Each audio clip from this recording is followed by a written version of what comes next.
Hello, my name is Anna Velvet, and I am the president of RegTech Canada.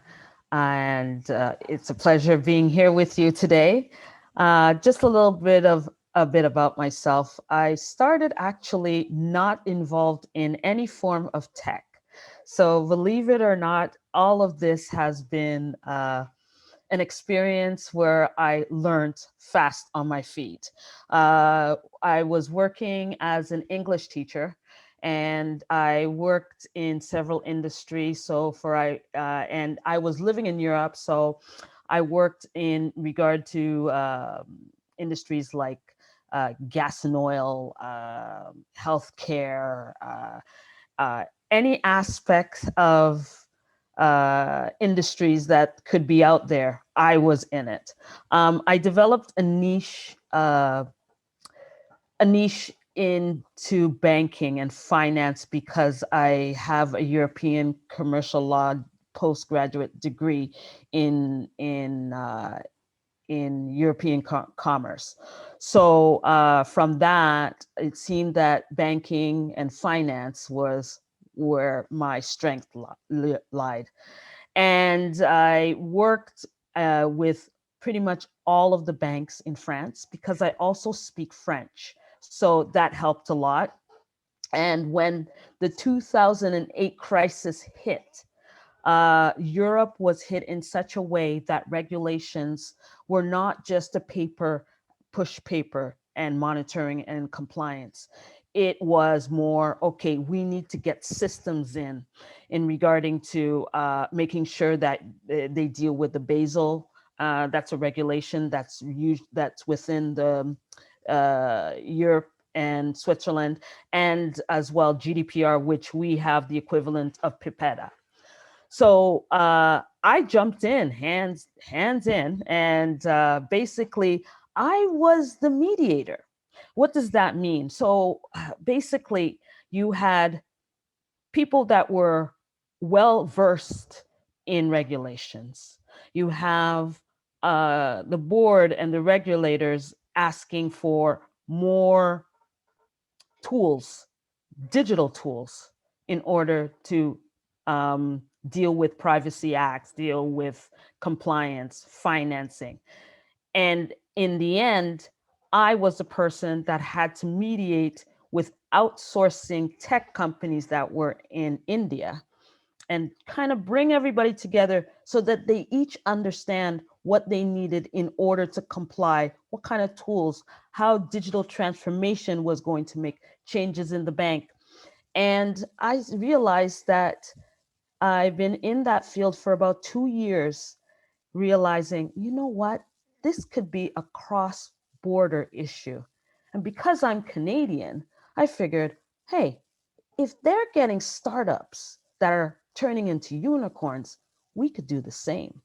So I decided to found RegTech Canada with that goal in mind, being that now people are doing a lot more business between Europe and Canada and saying, okay, hey, if we have some Canadian startups that can actually do the same that is happening in Europe, that would be good. And we could also get ourselves on the map.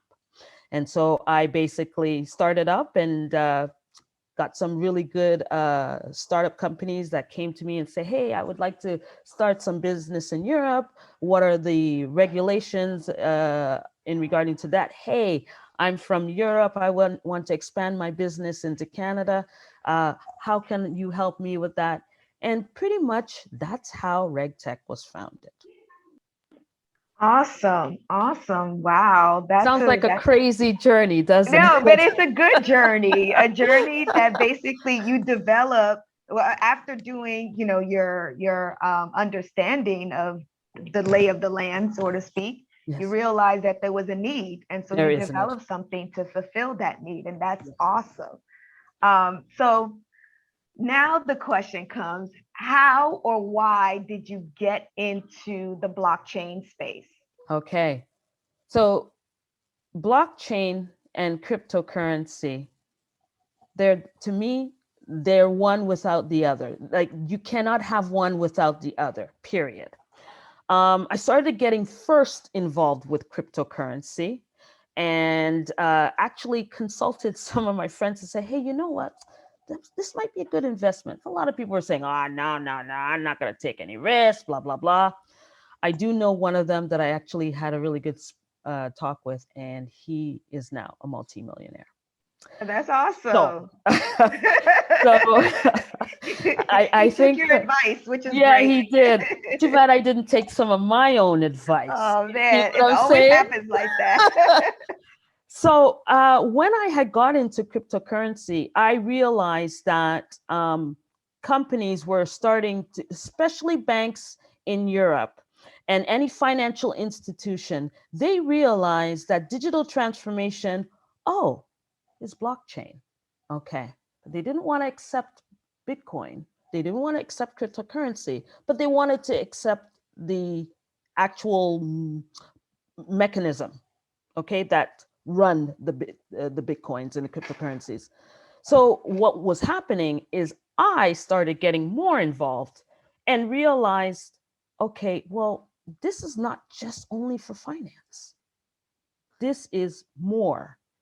And that's where I continued to actually post lots of ideas on LinkedIn and basically saying, hey, there is something here, and something here that is actually belonging to people.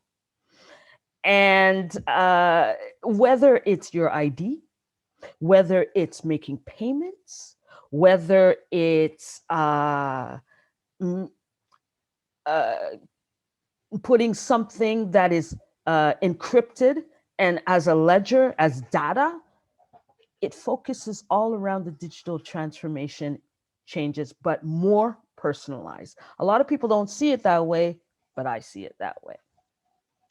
No, that's great. I think a lot of us as Black women, you come into this and we latch onto it because of the use cases. We see the potential application of the technology, which Yes. is great because it makes us stay. It's Mhm. not, it's not, we're not here just to collect some coins and leave. This We're is the here for the thing. real application. This is the thing, and that's what I started noticing. And even in reg tech, there's this talk about uh, cryptocurrency, anti-money laundering. But wait a minute, we're talking about a digital platform that is based on nodes that you can identify and you can track. So, where does the anti money laundering part come in? And so I've been a staunch supporter of RegTech being the essence, not just only for finance, but also for businesses, in a way that we can be able to move forward and create, not create, but move forward digitally with the old bringing in new. Yeah, I totally agree with that, and I think that's very important.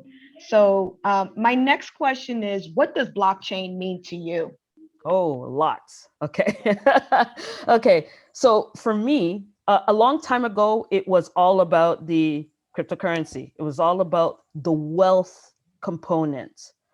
Now it's all about operations, personal business, personal business operation, diversity, inclusion. All of this actually is really humanized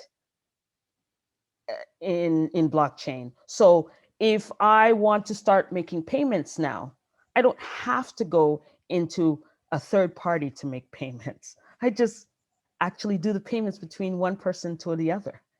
It's a barter system. It's our old system, but we've used technology for it. So, uh, and when I say diversity, okay, Black people, we haven't been included in a lot of things. Now with blockchain, we can definitely be included, and we can be included in not just making wealth, but how we do business, making contracts between each other, using the use cases that you say, and dealing with agriculture, dealing with healthcare. Like there's so many blocks of blockchain that is just waiting to be explored. But the supply management component is the one that is going to bring that bring those operation to the forefront.